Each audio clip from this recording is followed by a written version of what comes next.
Two-time Super Bowl champion, Super Bowl MVP of the league in 1998. Wow, that's 20. Is that really 20 years ago? 20 years ago. Of his Super Bowl championship and MVP season, the Pro Football Hall of Famer, Terrell Davis. Good to see you, sir. 20 years ago? 20 years ago. You were the MVP of the league. It was that long league, ago. 1998. Man, it's 2018 now. Time has flown You don't by. look like you have aged today. I appreciate that. That is true. I just try to maintain, try to stay healthy, You know what I'm thinking? Maybe one day it may never happen, but I think like psychologically, I tell myself that they're going to have something that reverses or stops aging. Okay. And maybe I'll be able to play again. So that's the only thing I can do to work out, because otherwise. Well, if that happens, then you're going to have to go to Philip Lindsay and ask him for number 30 back, Terrell. Hey, I'm not to ask him for it, man. He's just gonna give it to me and say, "Hey, man, here you go." You reunite you with your number. How did that all go down? Well, he texted me. Okay. And so I called him back, and we had a conversation. He asked for it? Yeah. No, I mean, and so that the first thing, I'm like, wow, that's pretty cool. Like, the dude called me for it. Okay. Because nowadays, a lot of, these millennials are different. Players are different.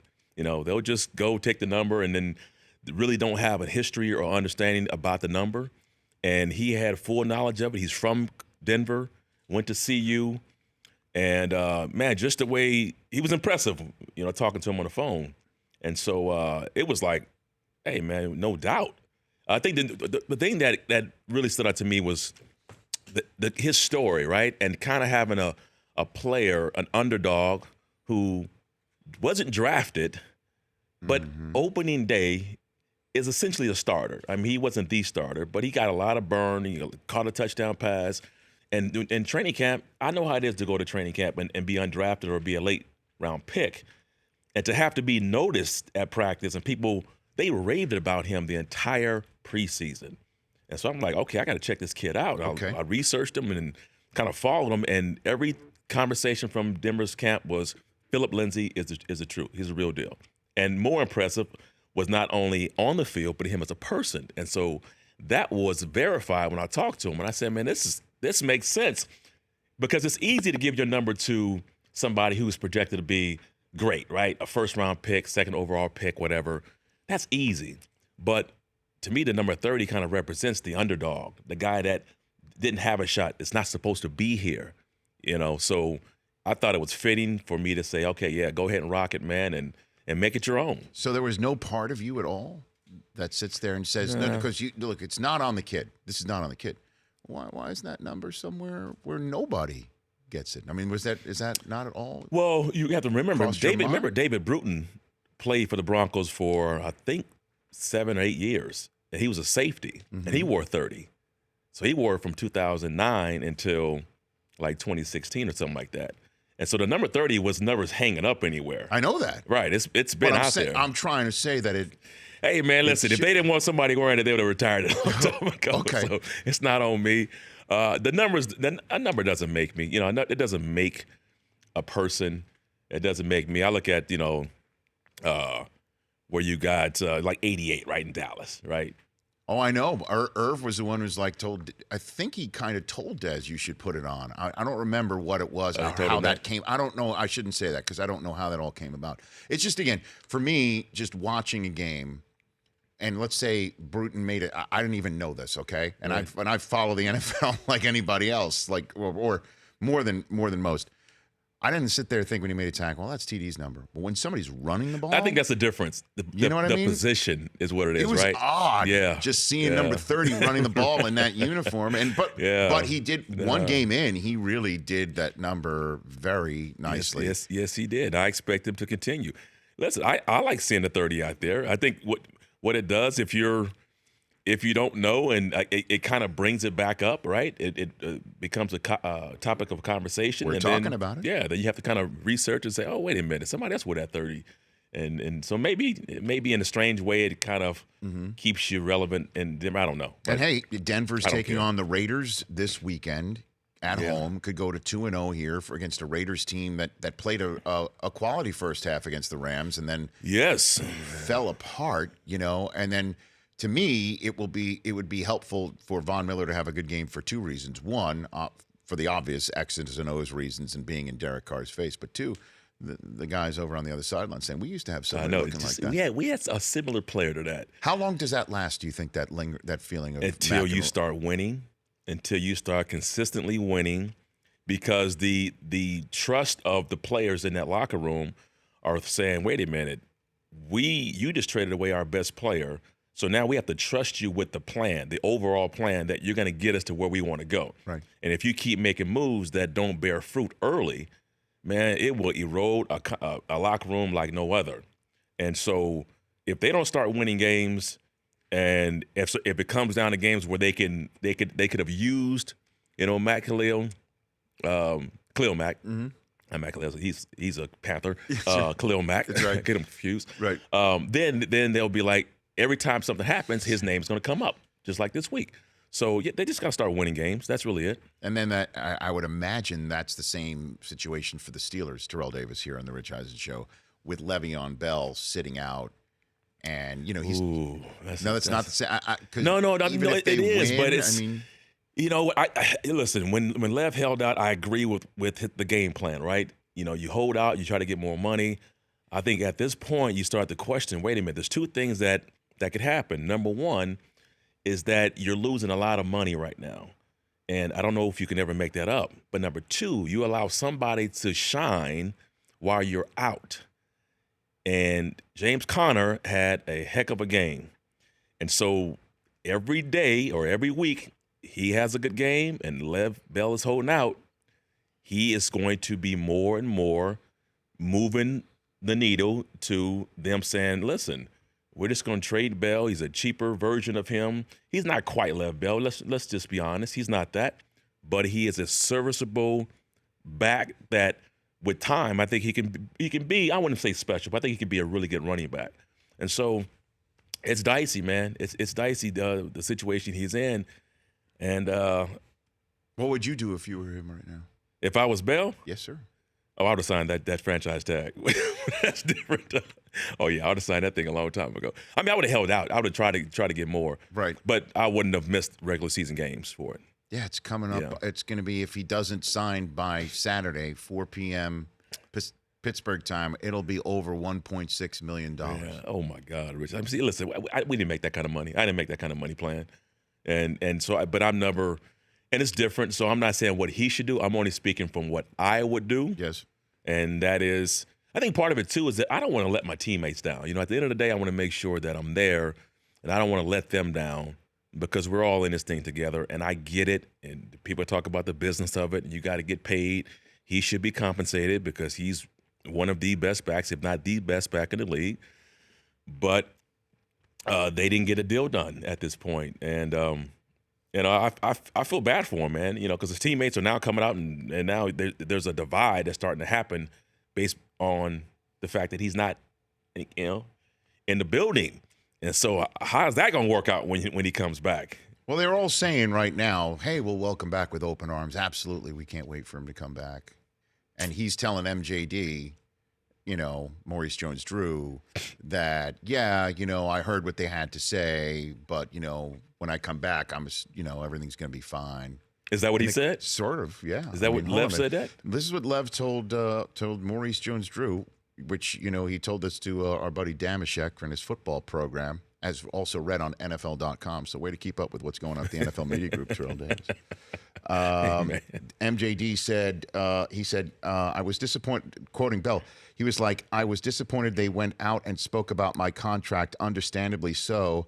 I still want them to do well. They're still my guys I work with and guys that I put this extra work with, blood, sweat, and tears, like I still want them to do well. But as you're pointing out, maybe not so well this week against the Chiefs, right? Because that's what the Steelers are going to do. They're thinking, let's just show that we can win without him. Week 1 didn't work. They didn't lose without him. Didn't win either. Didn't win either. And then week 2, we'll see how it goes. And then if week 2 they win without him, the serve is now on their racket. If not, then Bell can sit there and say. But I also think it's not only winning. I think it's James Conner is really focused on his performance too. And he was really, really good. It was Big Ben really turning the ball over. Connor did also have an awful fumble in the special fumbled. teams, but I mean, they crumbled in the fourth quarter. Ask the poll question of Terrell Davis, Chris Brockman, please. Why don't you? Who most needs a win this week, TD? Looking at Dallas, the Giants, Atlanta, New Orleans, Pittsburgh. Out of those teams, or yes, sir. Out of those five teams. Oh, wait, say it again. Who most needs a win? Cowboys, Saints, Giants, Steelers, Falcons. So you got 4 0-1 teams and 1 0-1 team. Who needs it? I would say out of those teams, the Saints needs it the most right now. After what happened to them week 1, that was nobody saw that one coming. Ryan Fitzpatrick had a field day.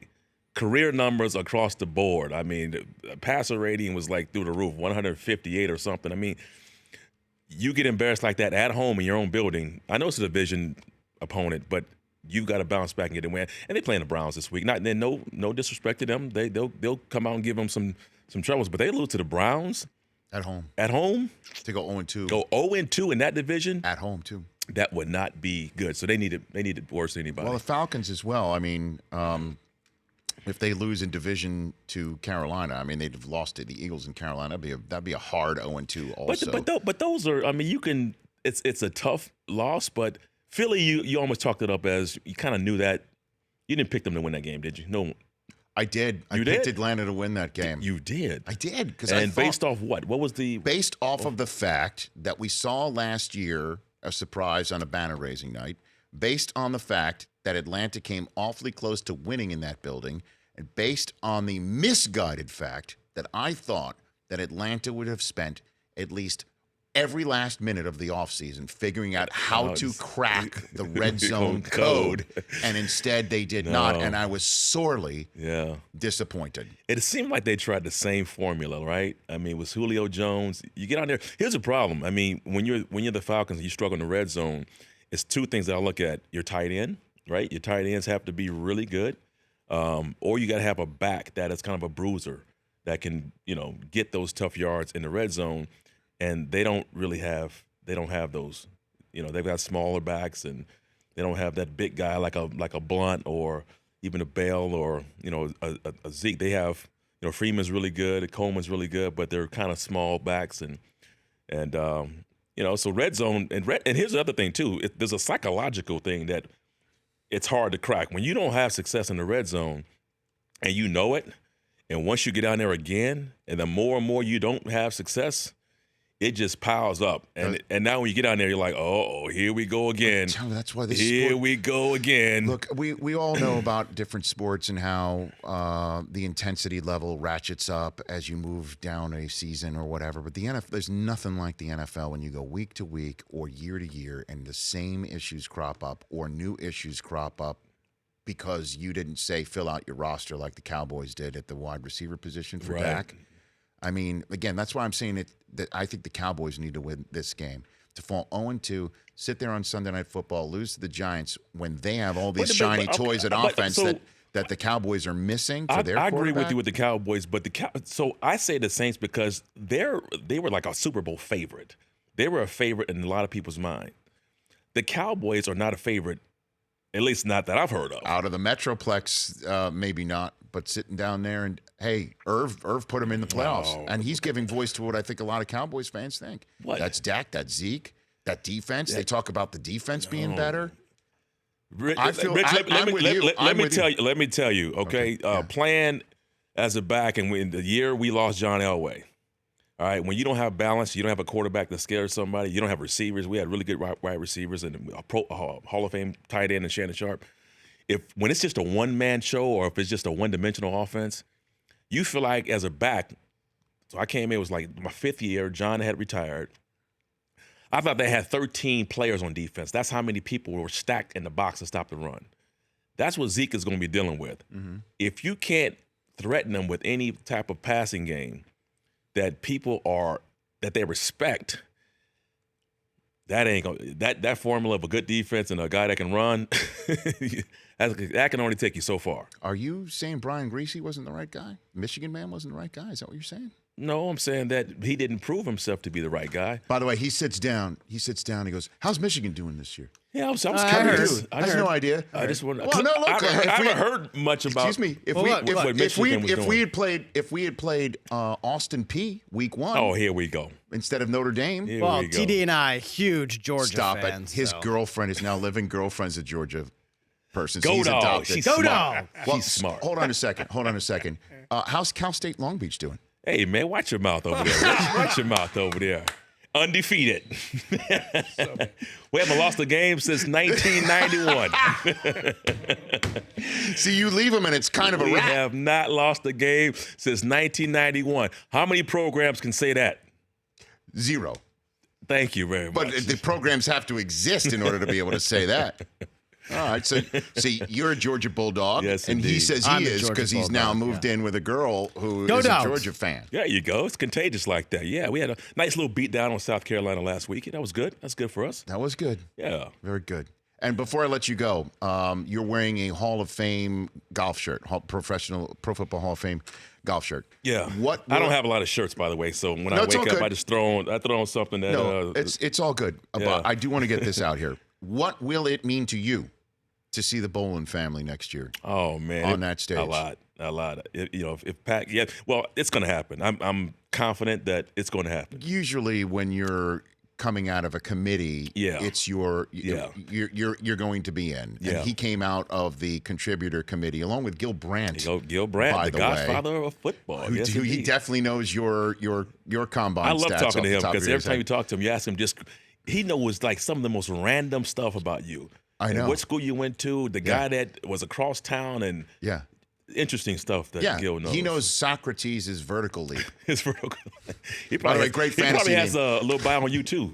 Socrates' vertical leap is a great fantasy team name. But what will it mean to you to lot. see the Bowlen family? Yeah, a lot. I'm excited about it because just all the years I was with Pat Bowlen and what he's done for not only the Broncos, man, but the city of Denver, Colorado, the National Football League, NFL Network, the committees, everything he's done. Mm-hmm. Now people get a chance to really see what he's done, like what his legacy really is. The thing about him, he doesn't want credit for anything. Never did. He always stayed in the shadows and just wanted to make sure everything was first class as it can be. He only cared about other people and not himself. Very gracious to me and my family, and took care of me when I was at we had Super Bowl 32 in San Diego. I had a huge list of people that needed to go to the game, and Pat was like, took care of all of that stuff, man. My family, he was just so gracious, man, and really had a relationship with him, not like an owner player, but more like two people who respected what they did. So yeah, it's going to mean the world to me. I can't wait for it to go down. I know the Broncos family is going to be really emotional, and it's going to be a great day. And I just hope his bust has like a perfectly dimpled tie involved, right? Maybe just a collar of a mink coat coming around the bust. The mink coat. You know what I mean? I think he got rid of the mink coat like when it became a big deal because it's just too much attention. Oh, it's just great. Good to see you, Terrell You Davis. too, Rich. Thank you, man. And you're with the NFL Network, just like me. Yes, we have a pick'em show on Fridays. That's right. It's you and it's Aaron Coscarelli. That's right. It's we have Dan Haley. That's right, and you. And Cynthia Freeland. That's right, Cynthia with the model that picks all the games. She nails it every single week. Does. Good to see you, Terrell Davis, at Terrell_Davis. The Rich Eisen Show, weekdays at noon Eastern on Audience.